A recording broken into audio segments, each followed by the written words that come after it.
Good afternoon. It's Monday, the 24th of July, 2023, just after 1 o'clock. Welcome to UK Column News. I'm your host, Mike Robinson. Joining me today by video link, we've got David Scott and Mark Anderson. Welcome to the programme, both. David, we're going to get kicked off with climate change. And, well, the BBC this morning going absolutely nuts about fires in Greece and so on, even suggesting that forest fires have been taking place for decades. Decades. Well, in the BBC land, a decade is the maximum scope of their understanding, I suspect. Some people do better. We go here to New South Wales Parliament. We've got the Honourable John Ruddick speaking his first speech. He's a new member of the Legislative Council, and he's also a member of the Liberal Democratic Party. Now, for viewers in Britain, this is nothing like the Liberal Democrats we have here, in that they appear to be both liberal and democratic, so nothing like our version. And he gave a very libertarian speech. In fact, he was quoting Murray Rothbard and anarcho-capitalism towards the end, so that's maybe a first in a major parliament.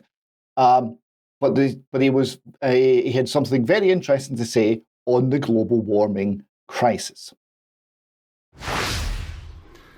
Another reason libertarians don't like big government, because mankind is from time to time subject to irrational, harmful mass delusions, especially when melded with big government.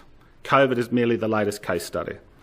One of the benefits of separating church and state was that if a religious grouping did get delusional, at least the delusion was contained and not magnified by state power. Let me tell you the story of William Buckley, an escaped convict who was warmly adopted by an Aboriginal tribe in the Geelong area. Buckley spent 32 years living in the Australian bush and then walked into the Port Phillip Bay colony in the 1830s. Buckley expected to be punished by the English for being an escapee, but the English were fascinated by his account and employed him to foster good relations with the Aboriginals. Buckley then wrote a gripping book which contains an episode where his tribe and the surrounding tribes were in a mortal panic. These tribes held the supernatural belief that the world was held up by a powerful man who used ropes to keep things in place at the end of the world. There was panic because the word had gotten around that the strong man was getting weary. And if every tribe didn't immediately send him all their food, tools and weapons, the world would definitely implode. Buckley's tribe and the others around furiously obeyed and handed over everything they had, and then raced atop a mountain, hoping it might provide some protection if the implosion came. Buckley wrote of this episode, "But who the old juggling, receiving thief was, I could never make out. However, it is only the same sort of robberies which was practised in other countries of what is called Christendom." Buckley was correct. Mass delusions are a universal phenomenon. The pyramids of Egypt are impressive, but the pharaohs likely concocted an apocalyptic delusion to con countless poor souls to spend their lives in backbreaking work to build fancy graves. Half a millennia ago, the then all-powerful church convinced the peasants of Europe their relatives were suffering in hell. But if they handed over money to the church, then they'd get an escape pass. As soon as a coin in the coffer rings, a soul from purgatory springs. This indulgence scam went on for centuries. It was a powerful elite tricking and robbing the poor and laughing in luxury. Now, I know this is not the view of this chamber, but please hear me out, because occasionally minority positions are vindicated with time. Is the global warming orthodoxy yet another mass delusion turbocharged by big government? And this is the question. This is a point we've had made before. Is the global warming scam actually just a means of buying absolution for the guilty, and based on nothing substantial at all?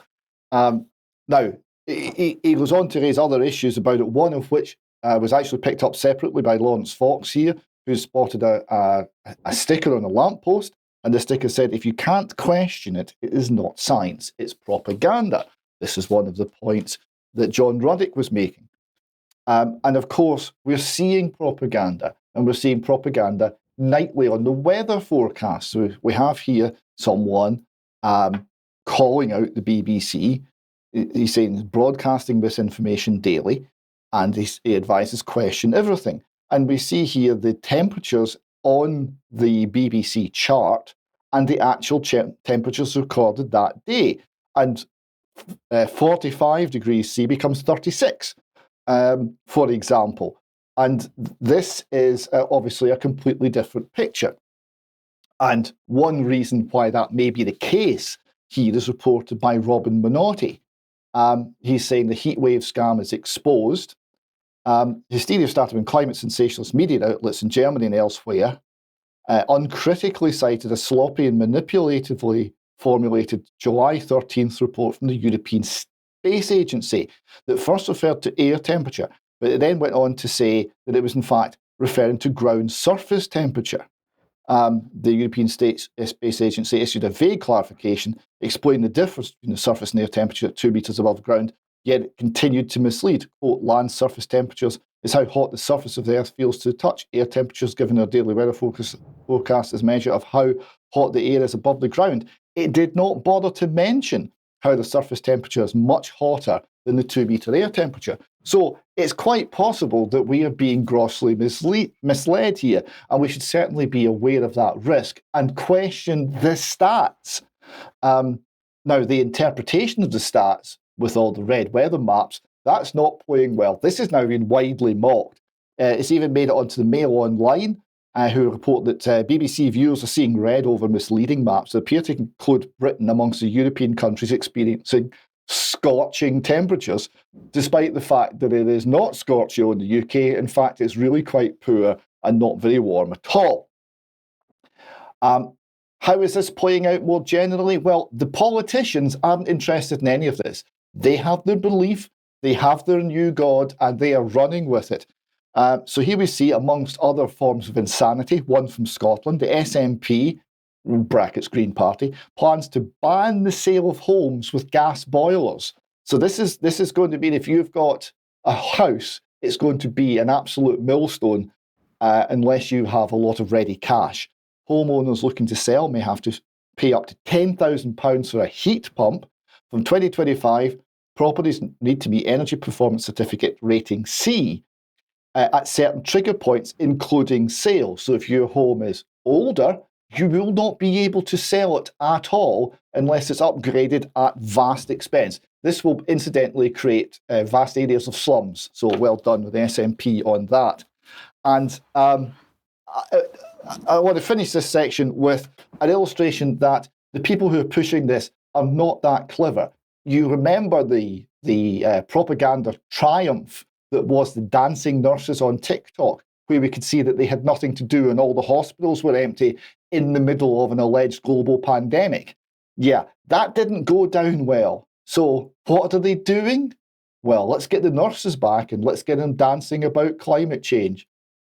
Cringe alert here. This one's difficult to watch.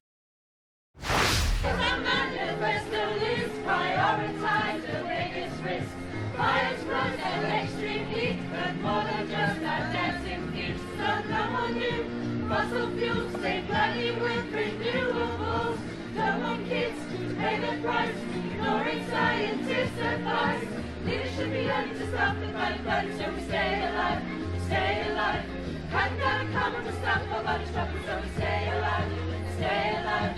We all want to stay alive, stay alive. We all want to stay alive.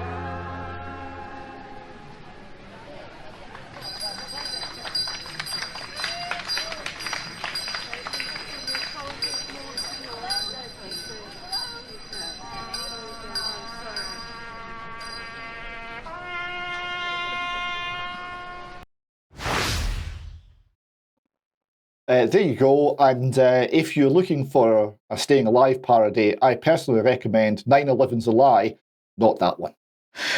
Indeed. Okay, thank you very much for that. I don't really know what to say about that. There's not much to add there, really. So let's move on then to online safety. Well, This is the graphic that the Ofcom was pushing out this morning. This is, you may, if you think back a few weeks, remember this organization ACE, and they've released a case study on this. So what are they saying? They're saying that analysts from the Accelerated Capability Environment help increase knowledge to inform future policy making from Ofcom. So they're due to gain new regulatory responsibilities, they say, under the Online Safety Bill, as everybody knows. So they are aiming to keep users safe, of course, from any unapproved information under the guise of child protection and combating fraud. That's the normal thing. So anyway, with ACE, they've published in the last few months a couple of papers here. One is called User-Generated Content-Enabled Frauds and Scams, and the other one is called Illegal Harms. And these have been produced in preparation for this new partnership. So they have established this relationship with ACE. Let's just remind everybody what ACE is. Well, of course, it's a program of Kinetic, and Kinetic is the defense company. So let's remind ourselves what they said about this. The Accelerated Capability Environment solves rapidly changing digital challenges facing law enforcement and national security agencies. But if you think back a few months, we're making the point that ACE is now working with the National Health Service. So that goes a bit beyond law enforcement and national security. And now we're into online safety. Well, there's clearly a connection there with national security. At least the government tells us there is. They say we bring together expertise from industry and academia to innovate collaboratively and create mission impact at pace, typically weeks and months rather than the months and years typical of large delivery programs. And they say we are a home office capability within the Homeland Security Group that was founded in March 2017 with an initial priority to help solve frontline challenges in areas of communications data and lawful intercept. So this, David, this perhaps gives us a clue as to what's going on around the Online Safety Bill, because we're talking about Ofcom, which is to be the new regulator, getting involved, and language being used like Homeland Security Group and lawful intercept and so on. This tends to give us a clue as to just exactly what's being built. Yes, it is. And the same language keeps cropping up, both sides of the Atlantic. And I understand actually in the Third Reich as well, if you translate the German for the equivalent department, it was Department of Homeland Security as well. And the underlying assumptions here, that the people themselves need to be watched by the state because they are inherently a threat. Everyone's suspected, and everyone needs to be monitored, because an unmonitored citizen is a dangerous citizen. Well, that's absolutely correct, but we don't need to worry. This might only be a short-term problem because, of course, the issue of online safety and literacy around online safety, of course, may disappear in the not-too-distant future. Let's just give you a clue as to why that would be. This is from Lichfield Live, and Lichfield School achieves its online safety accreditation. So this is a good piece of news. Well, this is the organisation which is giving these out to schools, an organisation called National Online Safety. Well, we can be sure that they're starting extremely young. So this is all about training teachers and parents and school governors into how to present online safety to children. And so, for example, I've just put one example on here, annual certificate in teaching online safety for early years. So we've got to get the patient young, David, and make sure that they understand how to discern for themselves what is a trusted source for information, what is disinformation, and so on. Got to get them as early as possible. Well, this is right. I mean, and the basic principle is we're not teaching them to have discernment, to be able to make up their own minds as to what is reliable, what is reasonable, what is rational, what is logical. No. It's the source. It's all about the source. Do we trust the source? Is it the BBC? Is it the government? These are the sources we're meant to trust. Really, the ones that lied about COVID and locked us down and started all the illegal wars, those ones we're meant to trust. The ones that are lying to us about climate, those ones we're meant to trust. So this becomes, because this is how it's being portrayed, this becomes indoctrinating children to prevent them engaging in critical thinking. That's absolutely the case. Now, of course, in the United States, the situation isn't quite the same because there doesn't seem to be, of course, they've got the First Amendment. There isn't the same legislation being pumped through. but nonetheless, people are on the receiving end of censorship. So let's just bring RFK Jr. on. He was giving a statement to the House last week. Let's just have a quick listen to this. After I announced my presidency, it became more difficult for people to censor me outright. So now I'm subject to this new form of censorship, which is called targeted propaganda, where people apply pejoratives like anti-vax. I've never been anti-vaccine, but everybody in this room probably believes that I have been, because that's the prevailing narrative. Anti-Semitism, racism, these are the most appalling, disgusting pejoratives, and they're applied to me to silence me, because people don't want me to have that conversation about the war, about groceries, about inflation, about the war on the middle class in this country that we need to be having. Now, I want to say something I think that's more important, and it goes directly to what you talked about, ranking member, which is the need, this toxic polarization that is destroying our country today. And how do we deal with that? This kind of division is more dangerous for our country than any time since the American Civil War. And how do we deal with that? How are we every Democrat on this committee believes that we need to end that polarization. Do you think you can do that by censoring people? I'm telling you, you cannot. Now, of course, that was he was discussing his running for president, and that was that was the context of that particular comment. But nonetheless, of course, it's not just him who is on the receiving end of this censorship, David, and we've got to keep in mind and remember that this is a widespread problem. And while it's very useful for people like RFK Jr. to be talking about this, we need to keep the focus on the broader issue. Yes, I mean, it is clearly, and we've seen this in the UK via banking, for example, more on that later.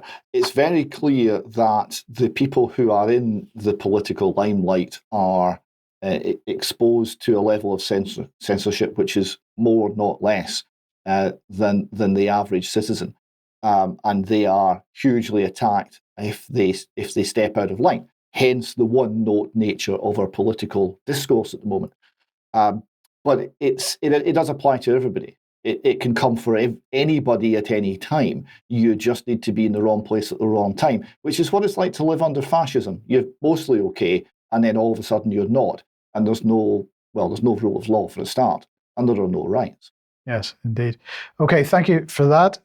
Let's bring Mark onto the program. Mark, and let's get an update on the IHR, the health regulations from the World Health Organization. Yeah, this is just the standard following through that UK column does to keep people informed about this all-important topic. Of course, as we've said, one of the most tragic things that could happen would be for a full-fledged pandemic treaty or instrument to be passed with all the inherent tyranny that it could hold. And the IHR, the International Health Regulations, could be even worse, as we've heard. This site we're showing here, Governing Pandemics, this is a newly discovered site that seems to have a lot of concise and accurate information. I'm not sure about its political bias so much. It's governingpandemics.org. Kind of a strange title, Governing Pandemics. I thought pandemics are something you prevent or whatever. Anyway, it says the timeline of efforts to strengthen global pandemic preparedness and response in light of the COVID-19 crisis. And then moving on from there, we have basically the outline of what's going on. What just wound up 17 through 21 July was the 6th meeting of the intergovernmental negotiating body of the WHO and continuation of meetings of the drafting group.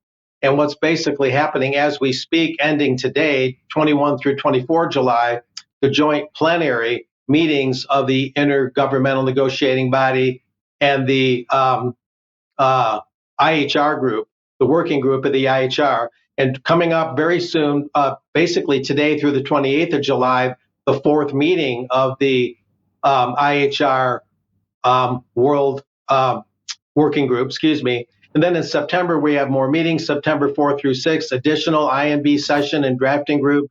INB, of course, is the intergovernmental negotiating body. The 20th of September, the UN high-level meeting on pandemic preparedness, prevention, and response. That's a pretty big one there, September 20. I believe there's one more we can announce. Viewers can take notes of these things to get involved if they so choose. The 2nd through the 6th of October, the 5th meeting of the working group of the International Health Regulations. And those regulations, of course, were first hatched in the late 1960s, updated in 2005, and now they're really being fine-tuned according to WHO critics, including James Roguski, a WHO in-depth researcher out of LA, and Scott Tipps of the Codex Alimentarius, who heads up the National Health Federation. He's looking into these things too a little bit. And here we have a little bit more information. This is from Roguski's website, jamesroguski.substack.com, Roguski. He even says that you can call him at his U.S. number. He's very open about it. That's 310-310-619-3055. He's comfortable with that. And it says here briefly, thousands of people around the world are working to expose the truth about the WHO itself and to raise awareness of the people in their nations regarding the pandemic treaty and the proposed additional amendments to the IHR regs that are currently being negotiated. I just gave the schedule for most of this year, as well as the amendments to the IHR, which were adopted in May last year and can still be rejected, as I underlined, by every nation on earth, but only if we take action before the end of November this year. And as I mentioned before, when the WHO doesn't hear anything from the population or from politicians that disagree with the direction they're going, they assume that that's consent. That's just the way it works. Now, this next slide that's pretty much just winds it up here. We're showing the delegates. There's Britain's chief delegate to these negotiations for the pandemic treaty. His name is Will Quince. That's his photo to the left. And America's chief negotiator is the head of Department of Health and Human Services, Xavier Becerra, shown to the right. Just a quick note for familiarity's sake. And going from there, I think that just about winds it up in terms of the essential information, just to keep viewers updated. And they can get involved, of course. There's still time, especially before November. Yes, brilliant. Thank you, Mark. So November is a key date then for what's happened up to this point in getting that rejected.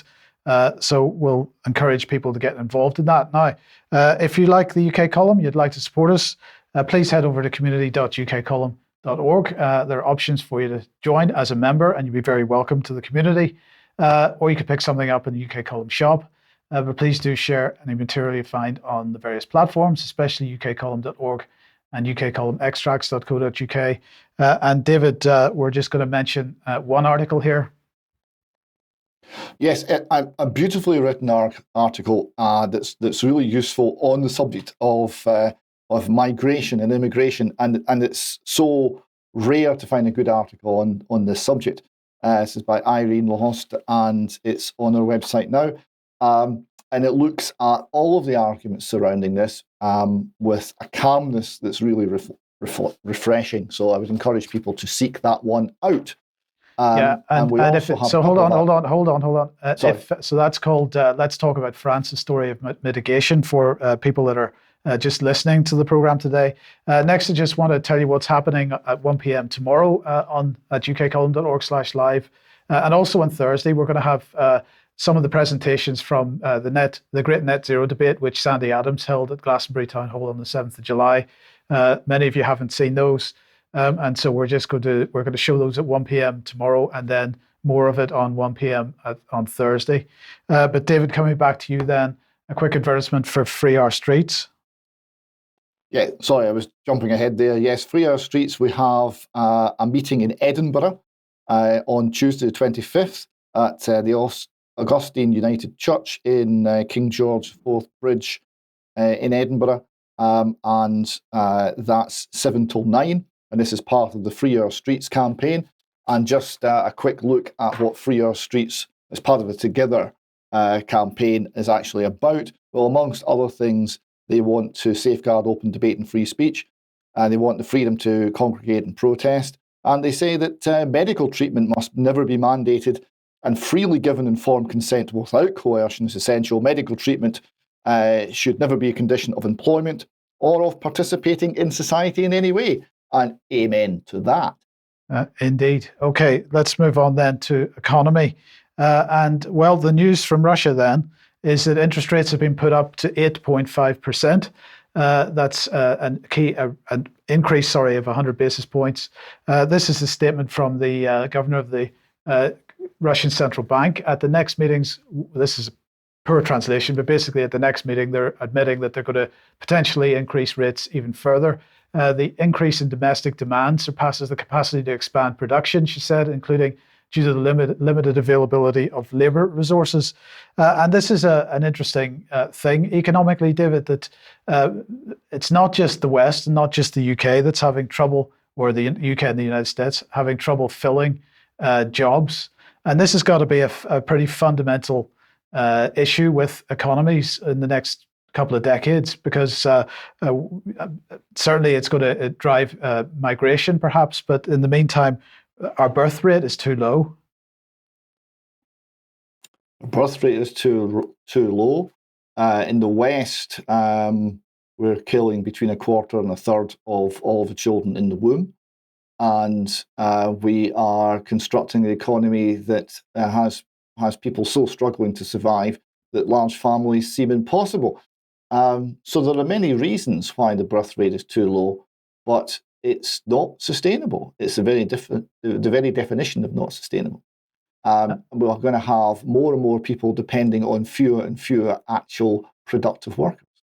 Yes, and what's interesting is, of course, governor of a central bank, they have the same rhetoric the world over, so it doesn't matter that Russia has a much better productive economy than, for example, the UK.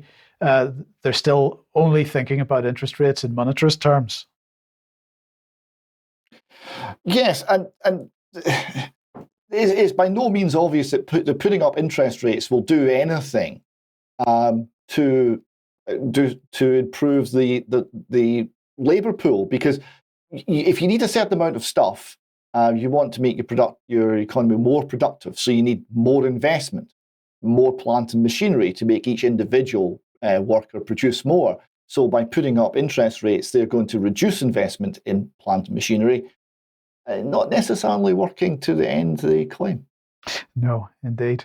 Okay, well, let's move to India then, and a bit of news here that the Indian government has decided that they are going to ban the export of non-basmati white rice. Now, of course, we're hearing lots of rhetoric from various people about the fact that the Odessa bombings by the Russians are going to cause a global food crisis. But in fact, this is just another example of it. Now, in this case, they're saying it's because they have reduced harvests this year and they have to make sure that they've got sufficient supply for domestic markets. There's been huge demand from the rest of the world for Indian rice. So let's see, what was it? So first of all, they put a 20% duty on, a tariff on, in an effort to get people to stop buying Indian rice from foreign countries, but in fact that didn't work. So they've just put a ban on it. In the meantime, of course, wheat prices. Well, the headlines are saying wheat prices are heading north again. They are a little bit, if you look at the very far right-hand side of that graph, nowhere near the kind of peaks we saw in mid-2022. But certainly wheat that's to be delivered in May 2024, what's that, sitting around the 220 mark or so for the price per tonne, 220 pounds per tonne. So it has gone up slightly, but not quite to the degree that the mainstream media is perhaps suggesting. But in the meantime, of course, we're not seeing the falls. If we look at that graph again, we're not seeing the relatively massive fall in price being reflected in retail prices in the supermarkets. So that's a separate issue. So that's a little bit of a look at economic issues at the moment. But David, this issue of global food supplies, I mean, Patrick was talking about this on Friday. In fact, the impact of the Ukrainian situation isn't going to have a terribly great impact on third world countries or developing countries because most of Ukrainian grain was going to Europe. But Indian rice, lots of it coming to Europe and the United States as well. the fundamental problem here is that we have no food independence. Well, that's certainly a risk. If international trade breaks down, then we are in a bad way. The impact of the wheat price spike and the supply disruption from the Ukraine was never as great as it was being advertised. I was speaking to people in the industry importing wheat into the UK to make bread, to make flour and to make bread. And they were remarkably relaxed about this whole thing. They said, no, there's plenty of supply. Yeah, we've got to pay a bit more for it, but there's plenty of supply. So it didn't seem to be the crisis it was being advertised as, even in the worst moments. Yes. Well, in the meantime, we've got a couple of little graphics here on CBDC. Yes, I just want to emphasize the fact that people are getting this, both protesters, ordinary people on the ground, and indeed the cartoonists and the comedians in the mainstream. They are understanding what's happening here. So we see a protester here absolutely nailing what central bank digital currency is, right? So all your spending monitored forever, and the eyes are watching you. And it says cashesfreedom.uk is presumably a web URL or something there. So this is spot on. And even in the mainstream, partly because of the Nigel Farage issues and all that's come out surrounding it, they realise that Big Banker is watching you. It's not Big Brother, it's Big Banker. And this is, if anything's scarier, with your conduct, your opinions, your beliefs, your expressed views being assessed by your banker as to whether you're going to be allowed to have any economic activity, whether you're going to be allowed to buy and sell in this society. That's a very dark area to be going down. That's where we're heading. It is indeed. Okay, thank you for that. Now, Mark, let's come back to you. And what's Joe Biden up to then? Well, what we're talking about today with the low birth rates and COVID, the abortion issue is kind of wound into this. Biden is preparing to change the rules to attack the pro-life movement.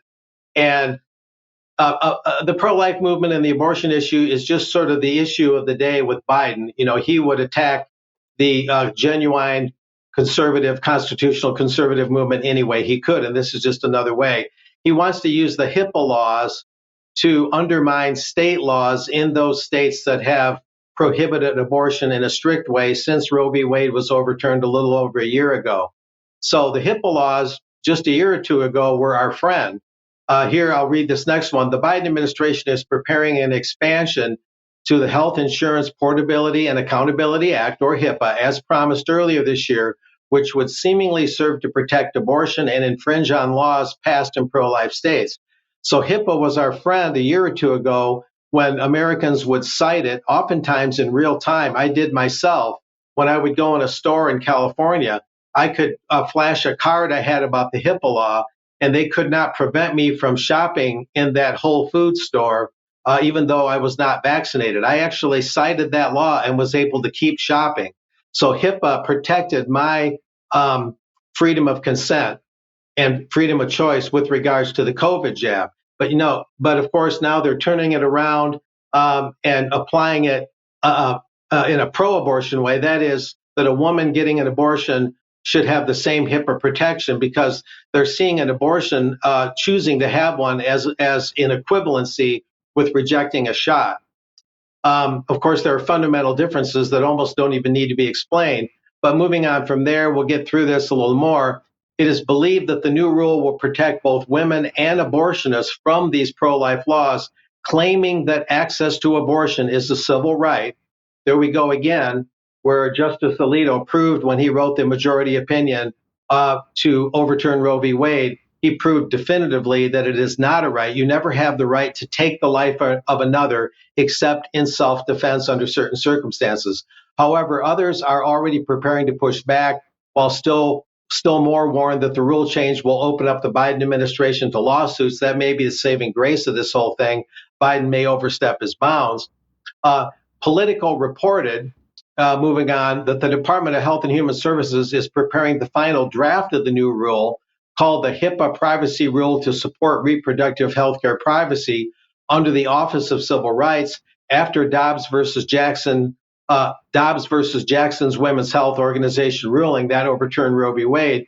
Individual states were able to make their own laws regarding abortion. While some states do have laws in place that protect preborn children from abortion, abortionists, not women seeking abortions, are the ones facing potential prosecution. So the Biden administration is trying to really form a blockade here, and in many people's opinions, misapply the HIPAA law. But now this is going to get into a little bit of a expose of the media's role with big pharma as I go along here.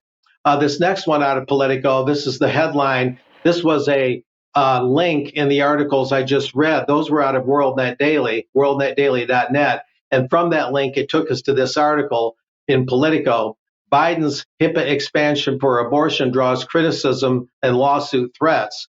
And moving on from there, as you read through this, you begin to see these ads, Politico, the next generation of healthcare therapies. And if you look closely, Pfizer's logo is in there.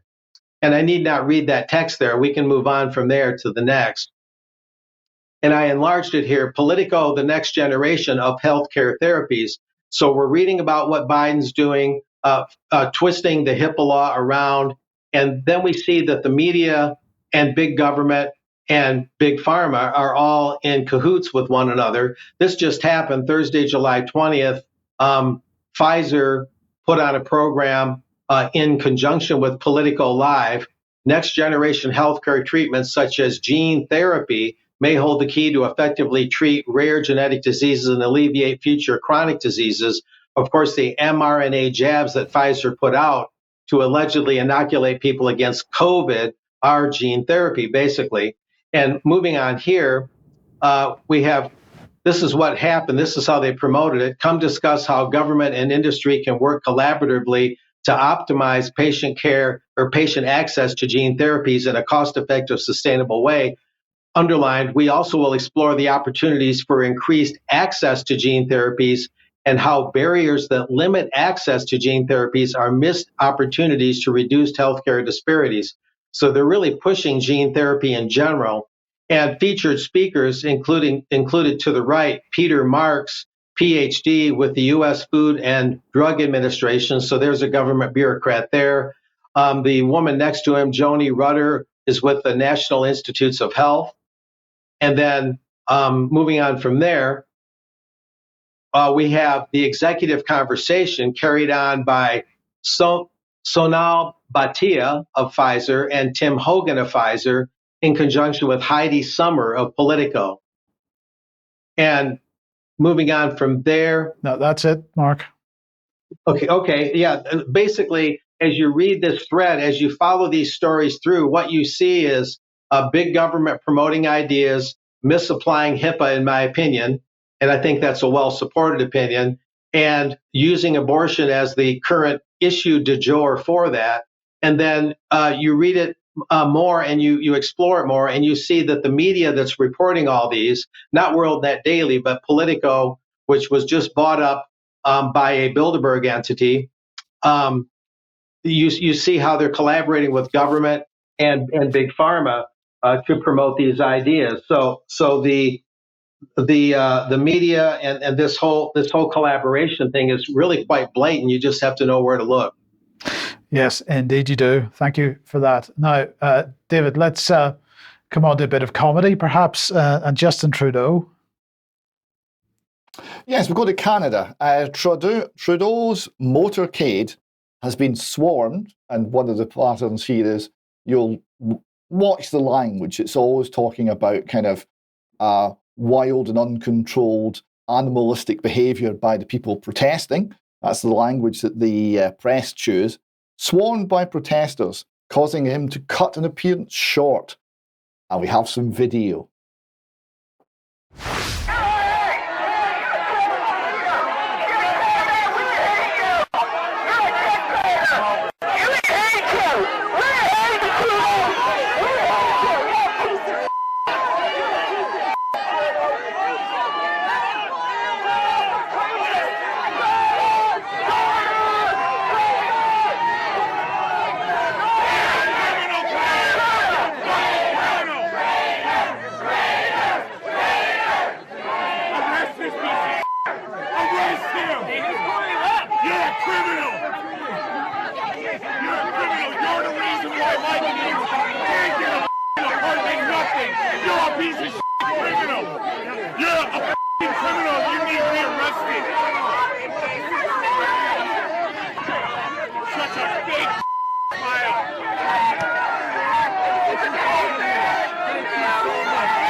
He was obviously feeling safe and secure, surrounded by the bodyguards.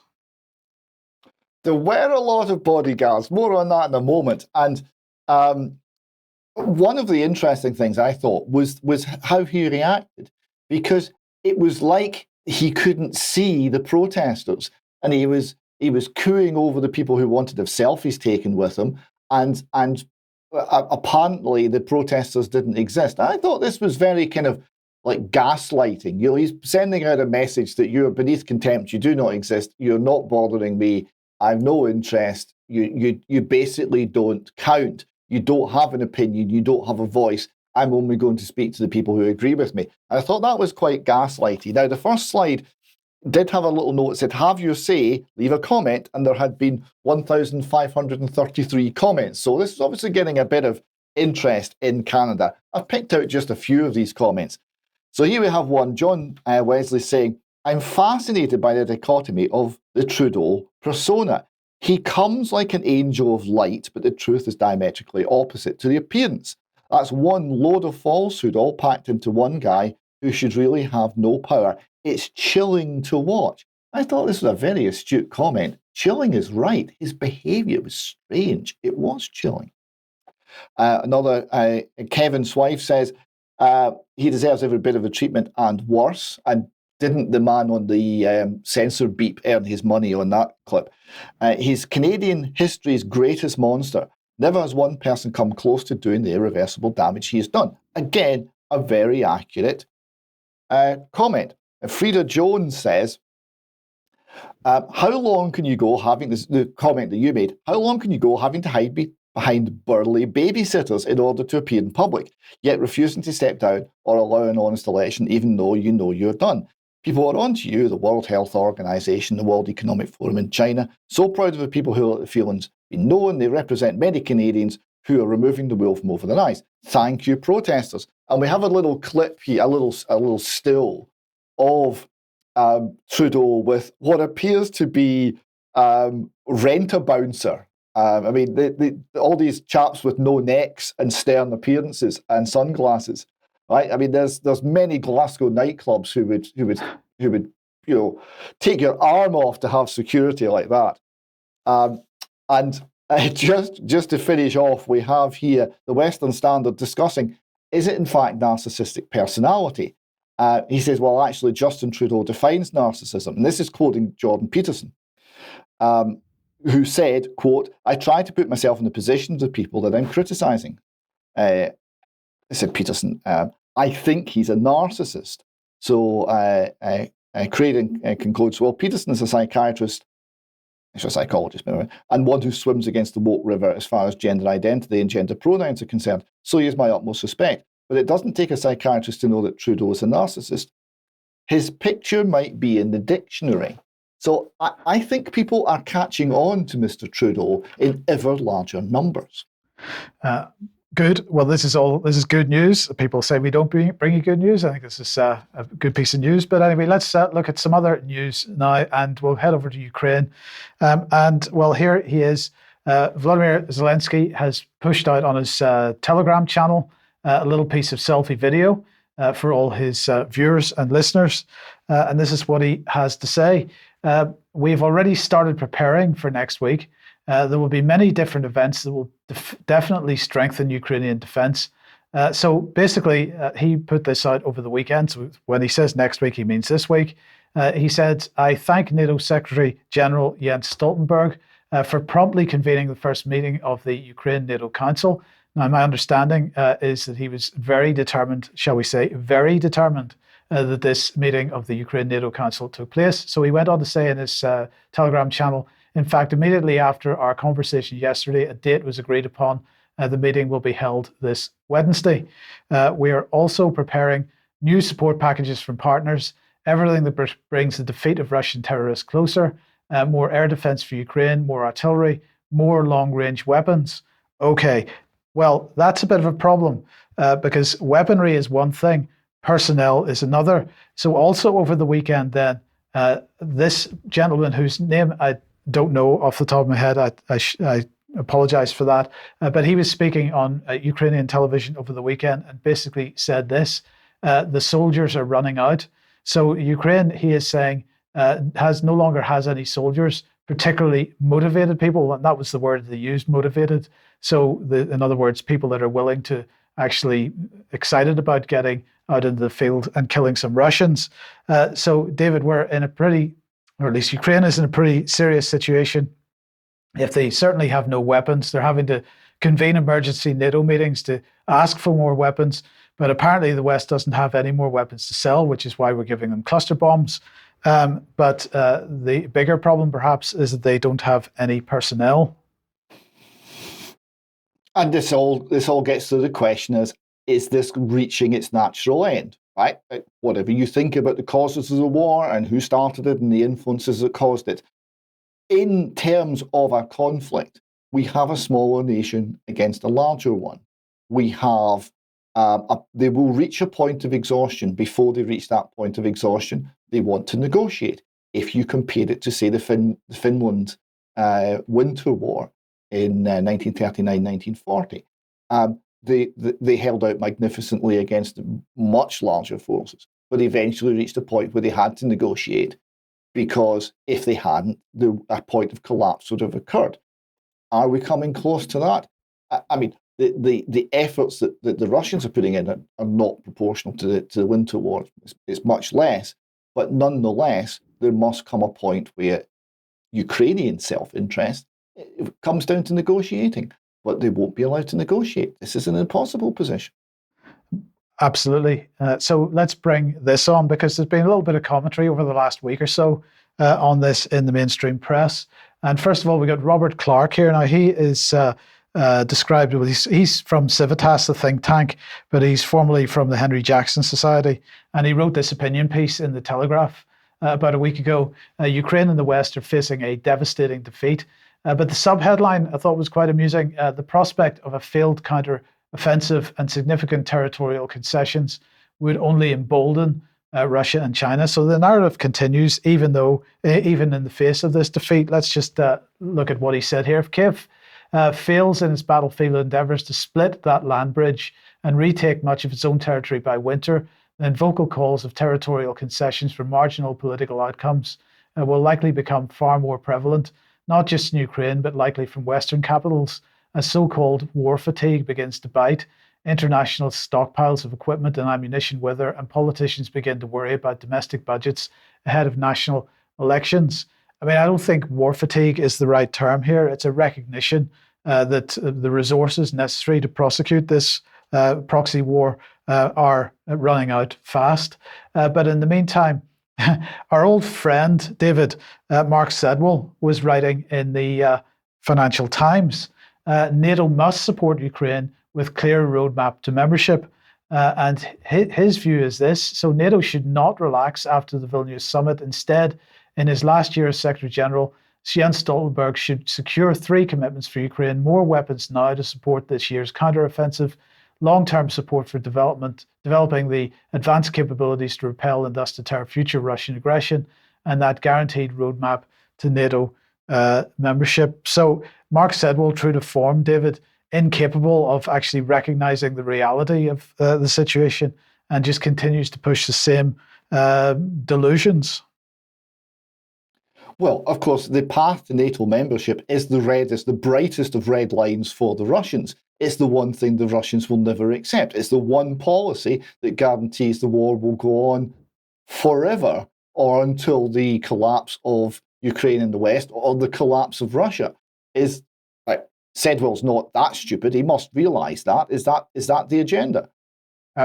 Well, good question. And just to finish this segment off, I just want to bring this on because the Washington Post here reporting that Ukraine has begun firing US-provided cluster munitions. So that was published on the 20th of the month. Well, then yesterday, I believe this was on the Russian Ministry of Defense Telegram channel, they pushed out this statement. On the 22nd of July, 2023, at about midday, Armed Forces of Ukraine units launched an artillery strike on a group of journalists from Izvestia and RIA Novosti news agencies who were preparing materials on the AFU artillery shelling with cluster munitions close to Zaporozhye region. As a result of the AFU strike with cluster munitions, 4 journalists were wounded to varying degrees of severity. The journalists were promptly evacuated to field medical facilities of the Russian Defense Ministry, where they're receiving qualified medical care. Went on to say, during the evacuation, 1 journalist from RIA Novosti news agency died of injuries caused by cluster munition. The health condition of the other journalists is moderately serious and stable. There's no threat to life. They're being provided with all necessary medical care.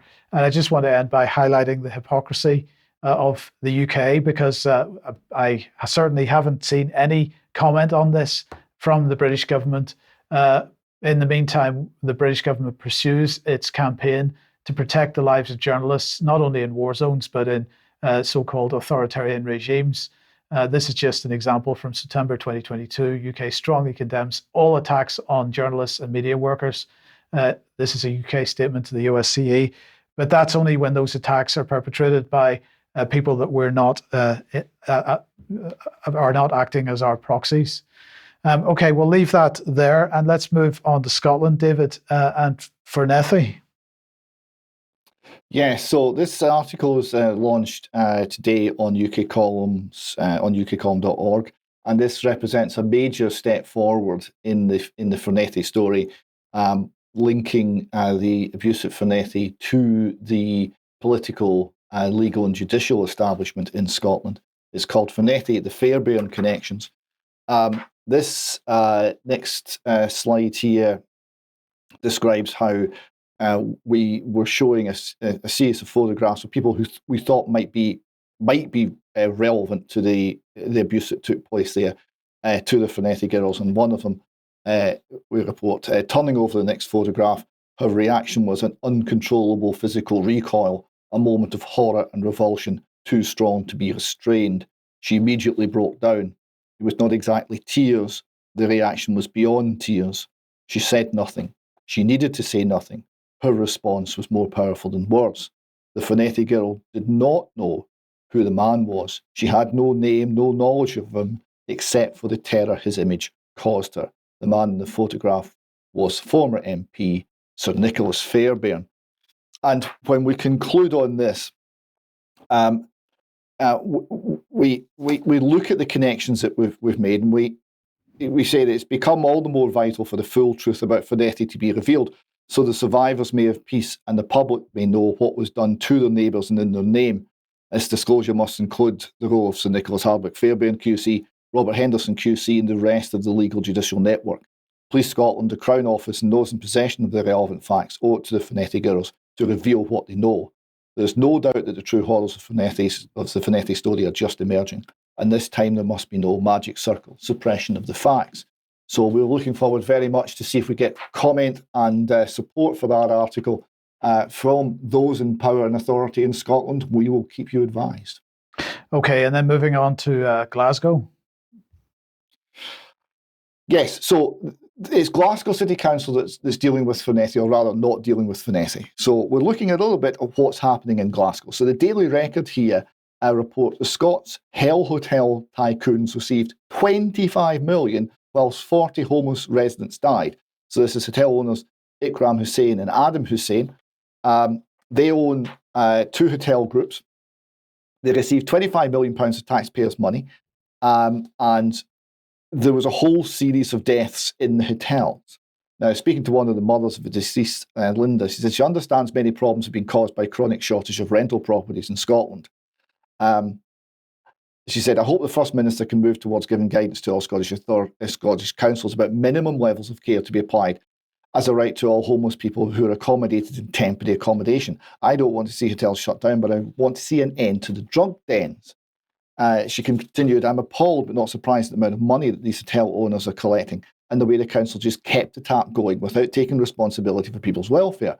My son was not a drug addict when he entered the Queen's Park Hotel, but he was surrounded by drug dealing and drug taking when he was at a low ebb. Now, the issue here is the state is paying to put people into accommodation, which are essentially drug dens. They're paying their accommodation. They're paying the money for subsistence, which will fund the drug habit. Right? So they're putting them into this situation, and the state's saying, well, look, we put a roof over your head, we gave you money for food, we've looked after you, we've done everything we needed to. And actually what they're doing is killing them, right? They're putting them into a situation which is so toxic that people are dying. There is a reason why the drug death rate in Scotland's 3.5 times higher than England, and it's nothing to do with general wealth of society, which is very similar. And by some measures, it's slightly richer than Scotland if you don't take into account taxation. Right? This shows just the level of callous disregard that's been shown to human beings here. Now, next question, what is Glasgow City Council good at? Well, it's very good at generating fines for driving in bus filter lanes. So they're currently fining drivers in Glasgow £66,000 a week for driving in bus filter lanes, 5th highest in the UK. So they're good at something. They're good at exploiting their own population for cash. And another little clip here, and an example of Glasgow City Council. This is a statement from the leader of Glasgow City Council, Susan Aiken, on Glasgow United's use of council-owned Greenfield Football Centre. Now, we've covered this story before. David Goodwillie is a footballer.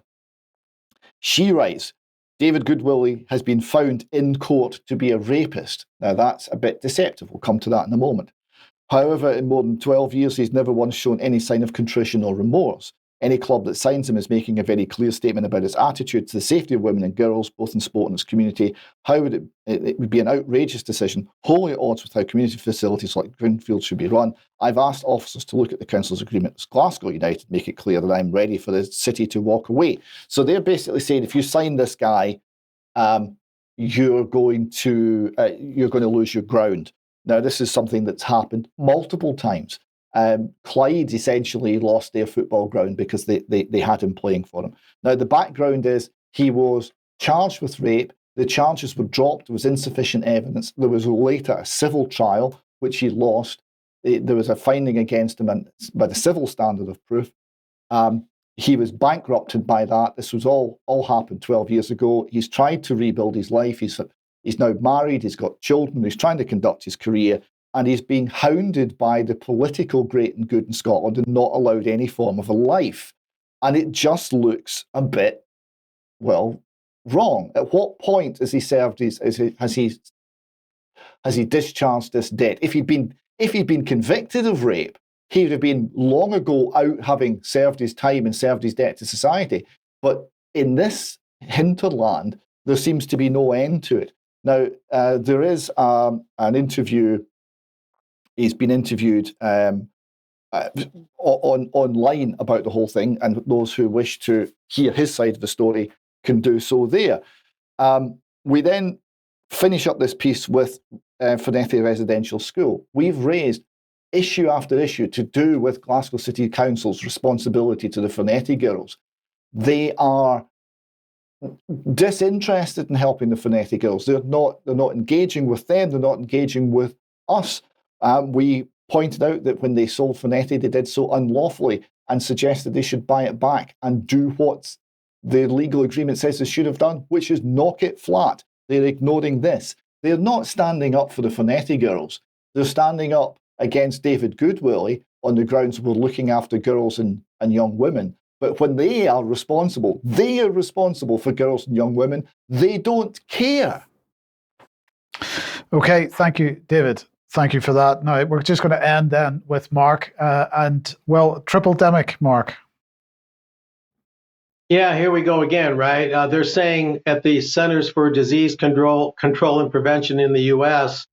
that Mandy Cohen, who's the director of that, is looking ahead and saying we're going to have 3 bugs out there, 3 viruses, COVID, of course, and the flu and RSV, she said in an interview. We need to make sure the American people understand all 3 and what they can do to protect themselves.